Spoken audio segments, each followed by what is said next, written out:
Well, here we sit out on I-8 on the south side of it, overlooking Casa Grande and area. Real nice day here. Keep telling myself I'm going to go somewhere and take videos, but don't really know where to go out in this area. Guess I'm going to have to travel somewhere to get anything worthwhile to put up. So, I don't know. Maybe we'll just talk about what's going on in the world today. A lot of good things are going to be happening here come January the 20th. My man Donald Trump got elected by a large margin,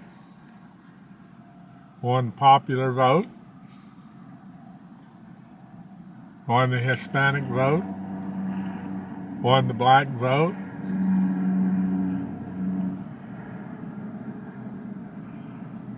Apparently won some liberal votes.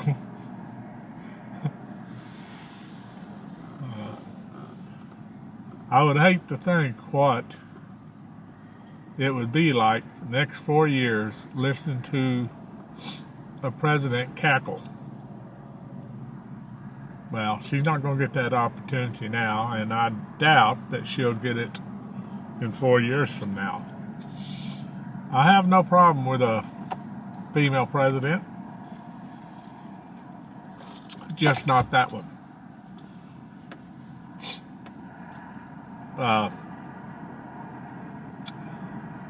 After all the lies they told about Donald Trump, you whiners out there crying to the moon, shaving your head in protest, cutting off men from sex, you're idiots. That's all I can say.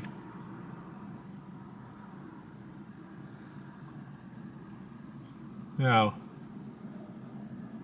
under the Democrats, you wanted males going into female bathrooms. Oh, you didn't put lipstick on a pig, it's still a pig.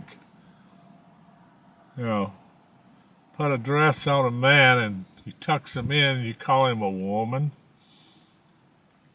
You know, for the purposes of them being able to go into a woman's bathroom. I have nothing against somebody who wants to be transgender. That's your business. I have no problem with a person being gay. That's your business. I don't care who you say you are. I'll love you just the same. As long as you're not impeding my rights as an American citizen. I served my country. I didn't do a lot, but I did serve for about 6 years. I call myself a patriot because I am. I am a patriot.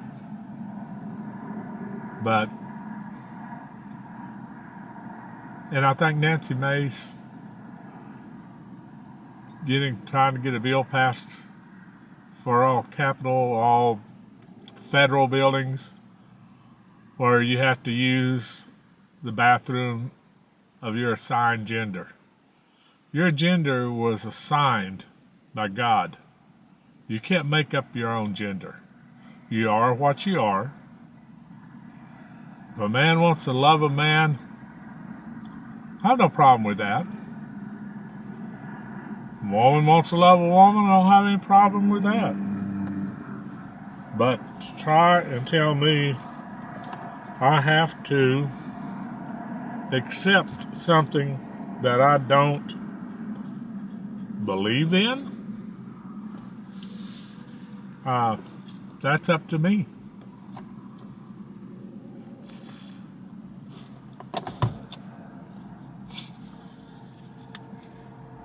I'm not a real talker. I've never tried just talking to a camera like I am now. But as far as me, I was born a man and I'll always be a man. I feel more like a lesbian because I've always loved women.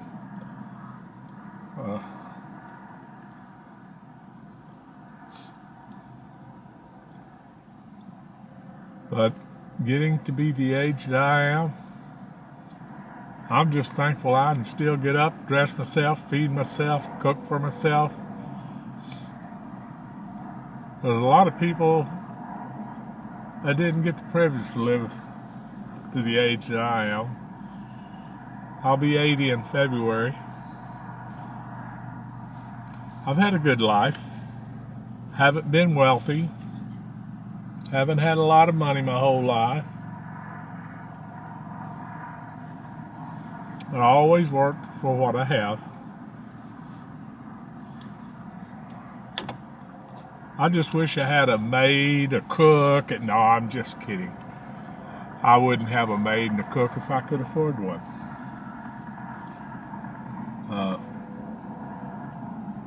I'd have 2 wives to do that. That's a joke. I've got 1 wife and I got 1 good wife. I've had good wives in the past. Just didn't work out. Now we are living here in the great city of Casa Grande. We lived up in Kingman for 3 years before moving back down here south of the valley. I like Kingman. I miss it. But I wish I'd have moved here 6 years ago instead of 3. Hell, I wish I'd have moved here 25 years ago when we moved to Arizona.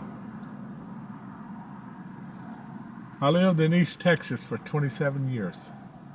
Tyler, to be exact.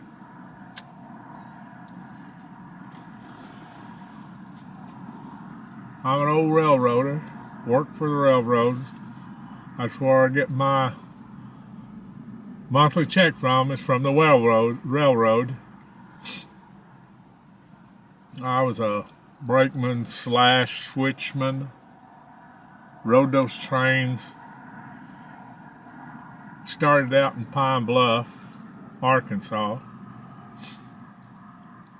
From Pine Bluff, I'd catch a train going to Jonesboro, Arkansas, Memphis, Tennessee.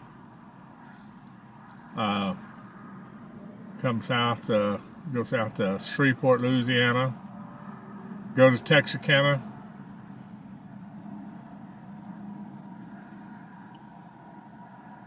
Did I say Memphis? Yeah, I think I did. And then I transferred to Tyler, Texas. And from Tyler, used to go to, trying to remember where I did go to on the train.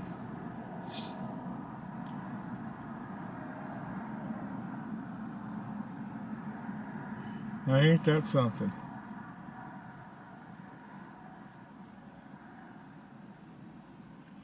I would go to Texarkana. I'd go to Corsicana, which was short run.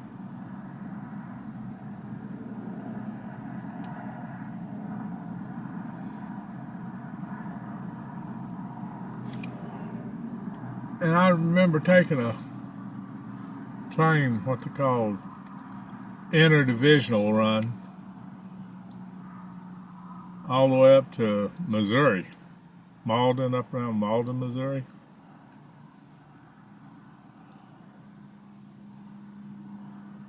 I did that for a number of years, the railroad. It was a good job. While it was a good job, nothing lasts forever. When I went to work for the railroad in Pine Bluff, Arkansas, we had 3 brakemen, conductor, fireman, and an engineer on the train. I think now they might have 2. No caboose. And they run the trains 3 times as long as they used to. So if you have trouble on that train, you're out there hoofing it in those rocks at night, in the rain, snow, whatever, depends on where you live. It's a tough job. A lot tougher these days than it was when I was working for them.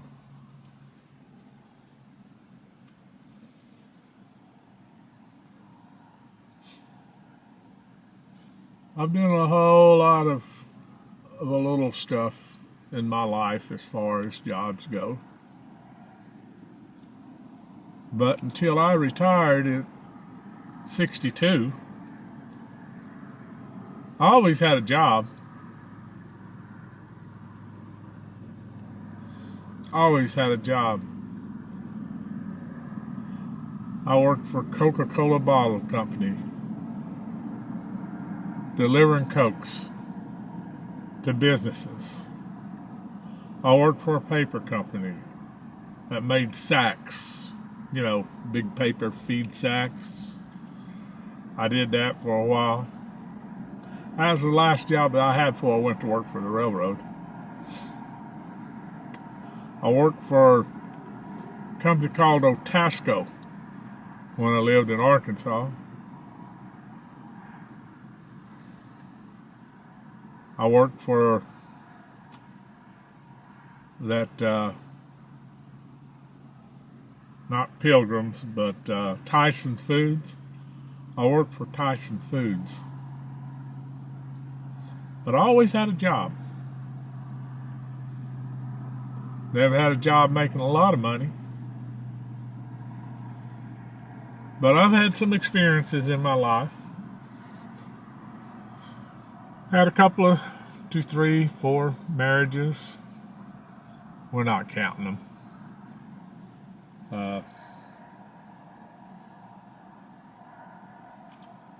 But I think the real adventure in my life started when I was, I was born in Arkansas. Lived with my mother and stepdad until I was 10 years old. My father and his new wife, my stepmother, got custody of me out in California. Ended up out in California at the age of 10. And that's where I got to really know one of my sisters. They had adopted her, and she was, I think, like 5 years old maybe when she went to live with him. And she's, 3 years older than me.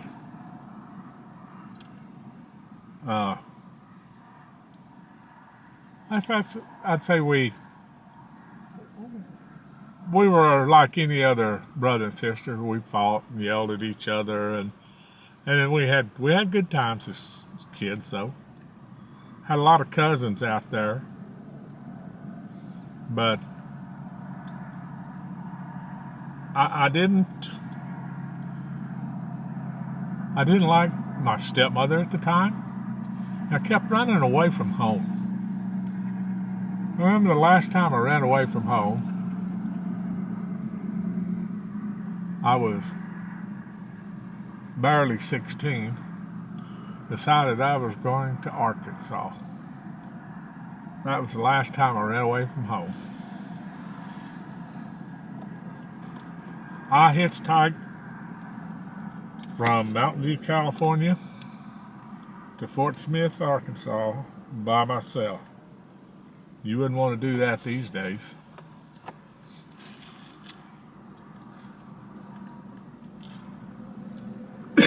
Pardon me. I remember, pardon me. I remember meeting a guy on the road when I was doing that road trip back to Arkansas. His name was Floyd Cooksey. I'll never forget him. He must have been in his 30s. And we were out in the desert. And I don't know if it was in California or we'd gotten into Arizona or where.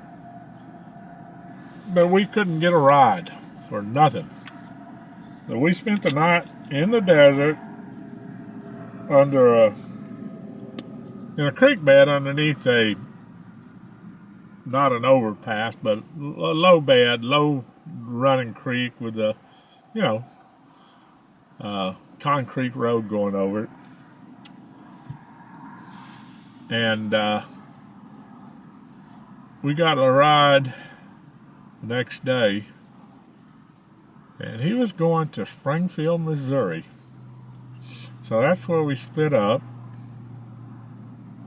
And I got to Arkansas, went to my dad's mother, my grandmother, we called her Gran, and her daughter, my Aunt Opal, lived with her.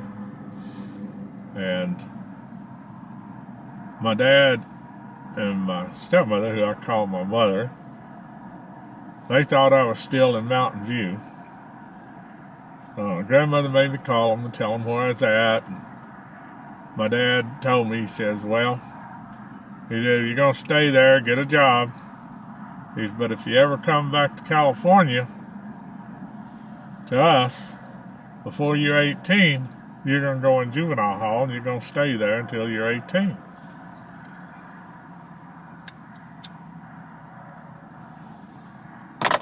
Well, my dad was a man of his word. I decided to go back. I don't know how long I stayed in Arkansas now. It's been so long.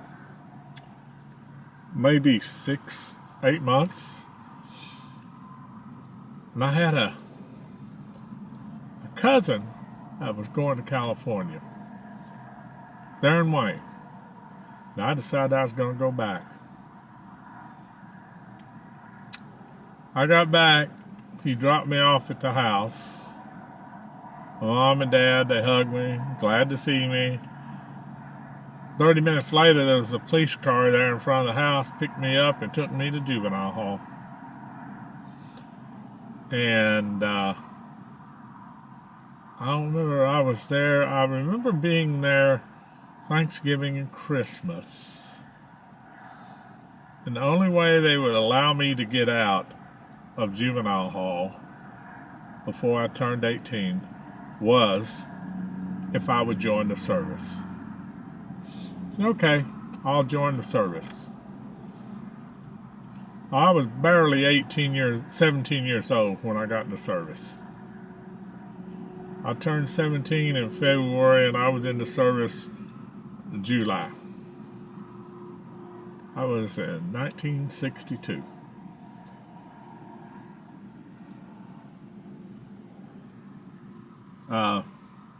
Never really learned a trade while I was in the service. It wasn't about going to schools and learning a trade when you went in the service back then. It was about learning how to use a rifle or a pistol and that kind of stuff. How to be a soldier, to be able to fight for your country.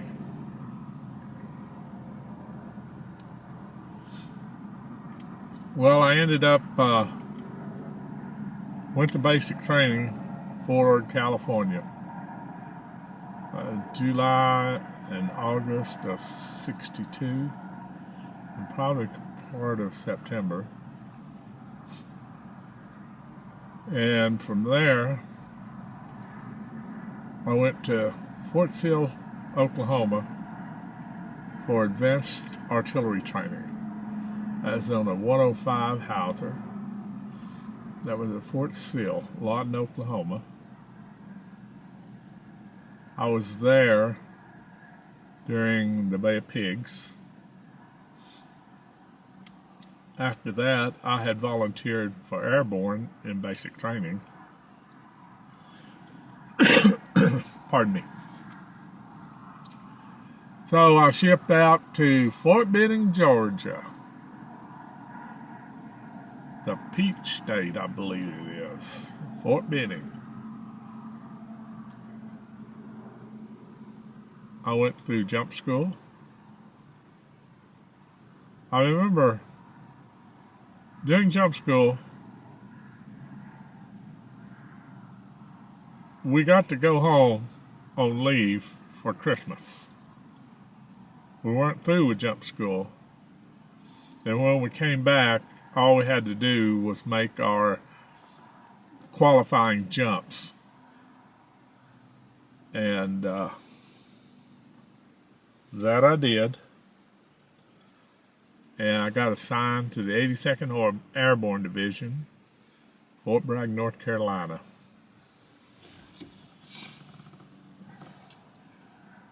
Spent a year there. And then I got orders for Germany. Went up to Fort Dix. Got on a ship up there somewhere. It's a USS Rose. USS Rose. And headed for Germany on a ship. First time I've been on a ship. Oh, and incidentally, that airplane that I got on, the first one, everywhere else I went and shipped out to was on a bus. But when I was at Fort Benning, jumping out of that airplane was the first time I'd ever been on a plane. But hey, we got paid $55 more a month. That was a lot of money back in the early 60s. And, but anyway, they shipped me to Germany and took me off jump status. So I lost that money.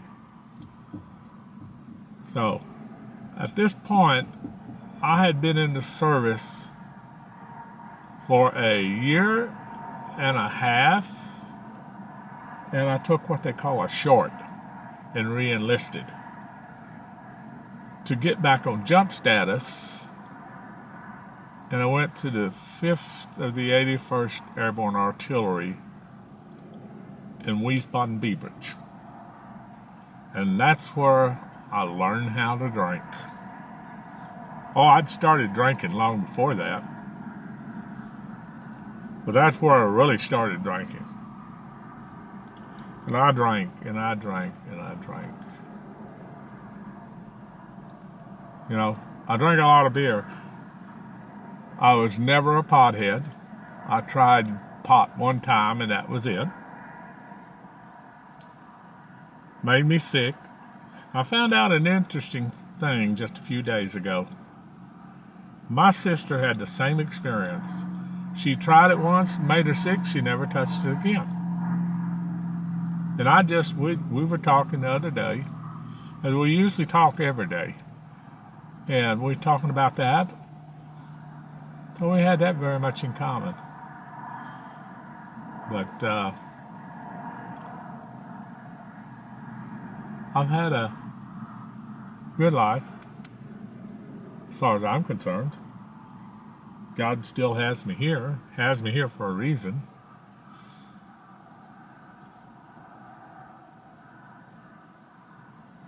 When I got out of the service, I ended up back in Arkansas. Well, let me back up. After I got out of the Army, I had been in the Army 4 years, 8 months, and 26 days. I got out, was living in Arkansas, and I decided that I wanted to go back in and finish up 6 years so I wouldn't get called up and have to go to Vietnam. But I didn't want to go at that time. So I joined the Navy. I was in the Navy for 1 year. I joined in Memphis, Tennessee. Well, not actually Memphis. What's the name of that? Millington. Naval base in Millington there. And they sent me to NAS Alameda.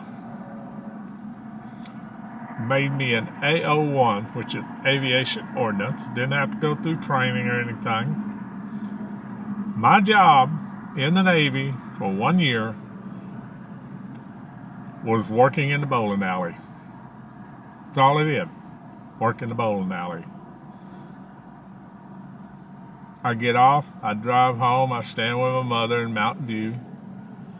I drive home, and most nights, or some nights, I would bounce in a bar.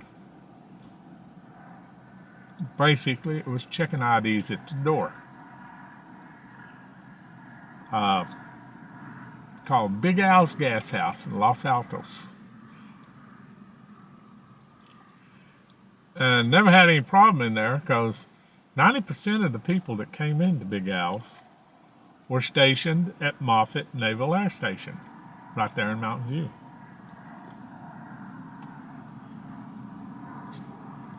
So, that's the end of this chapter.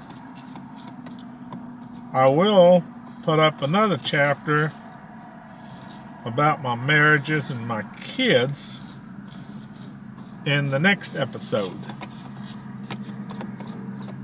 Until then, bye.